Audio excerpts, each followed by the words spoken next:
Hi, నా పేరు doctor Vijaya Madhuri, fertility consultant, 49 fertility centres, Banjara Hills. ఇవాళ నేను చెప్పబోయే topic fresh embryo transfer, frozen embryo transfer.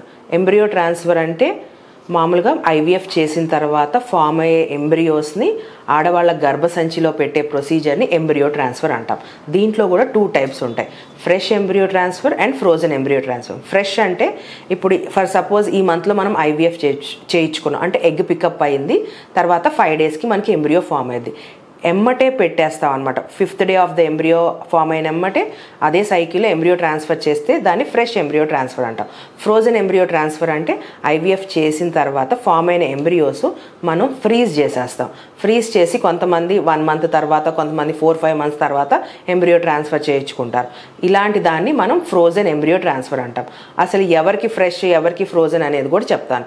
And ఇంకొకటి ఏంటంటే ఫ్రెష్ కన్నా ఫ్రోజన్ ఎంబ్రియో ట్రాన్స్ఫర్లో కొద్దిగా ఎక్స్ట్రా సక్సెస్ రేట్ ఉంటుంది అనమాట అకార్డింగ్ టు ద స్టడీస్.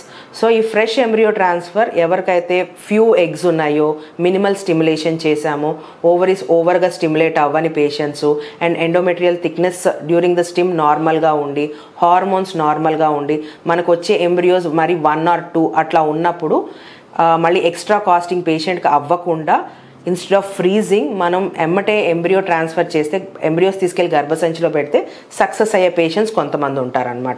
ఇంకొకటి ఫ్రోజన్ ఎంబ్రియో ట్రాన్స్ఫర్ ఎవరికి ఎక్స్ప్లెయిన్ చేస్తామంటే ఎవరికైతే ఎక్కువ ఎగ్స్ ఉన్నాయి, అంటే పీసీఓడి పేషెంట్స్కి ఓవరీస్ నార్మల్గా చిన్న సైజులో ఉంటాయి, కానీ మనం ఇంజెక్షన్స్ ఇచ్చి అన్ని ఫాలికల్స్ పెంచినప్పుడు మొత్తం పెద్ద సైజులో అవ్వటం వల్ల పీసీఓడి ఎంబ్రియోస్ చాలా పెద్దగా అయిపోయి మనకి అబ్డామినల్లో అటు ఇటు ఓవరీ తిరగటం వల్ల మనకి పెయిన్ వస్తుంది అనమాట.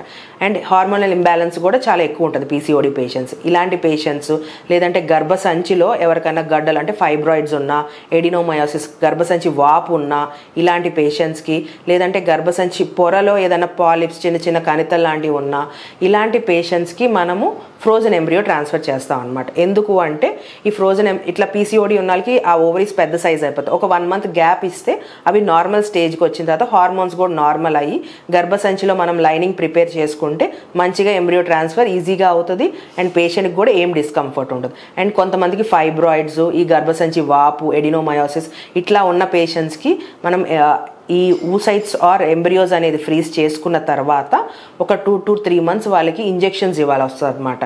లూప్రైడ్ డిపోట్ ఇంజెక్షన్స్. ఇలాంటి ఇంజెక్షన్స్ ఇచ్చి వాళ్ళ ఫైబ్రాయిడ్ కానీ గర్భసంచి సైజ్ కానీ తగ్గించటం, లేదంటే గర్భసంచిలో ఏదన్నా పాలిప్స్ అంటే కణితలు లాంటివి ఉంటే అలాంటి వాళ్ళకి హిస్ట్రోస్కోపీ చేసి ఆ కణితలు లాంటివి తీసేసి ఆ నెక్స్ట్ సైకిల్లో మళ్ళీ మనం ఫ్రోజన్ ఎంబ్రియో ట్రాన్స్ఫర్ చేస్తామన్నమాట. సో ప్రతి పేషెంట్కి ఫ్రెష్, ప్రతి పేషెంట్కి ఫ్రోజన్ అనేది ఉండదు. పేషెంట్ టు పేషెంట్ వేరీస్ అనమాట, డిఫరెన్స్ ఉంటుంది. సో అలాగా మనకి పేషెంట్ని బట్టి, వాళ్ళ హిస్టరీని బట్టి, వాళ్ళకున్న ప్రాబ్లమ్స్ని బట్టి మనము ఫ్రెష్ ఆ ఫ్రోజన్ అనేది అప్పుడు డిసైడ్ చేస్తాం అనమాట. ఈ విషయంలో మీకు ఫ్రెష్ కావాలా, ఫ్రోజన్కి ఇంకేంటేంటి ప్రాబ్లమ్స్ అనేది మీరు క్లియర్గా తెలుసుకోవాలంటే మీరు డైరెక్ట్గా మా 49 ఫర్టిలిటీ సెంటర్స్కి రావచ్చు. మీ డౌట్స్ అన్ని క్లియర్ చేస్తాం. Thank you.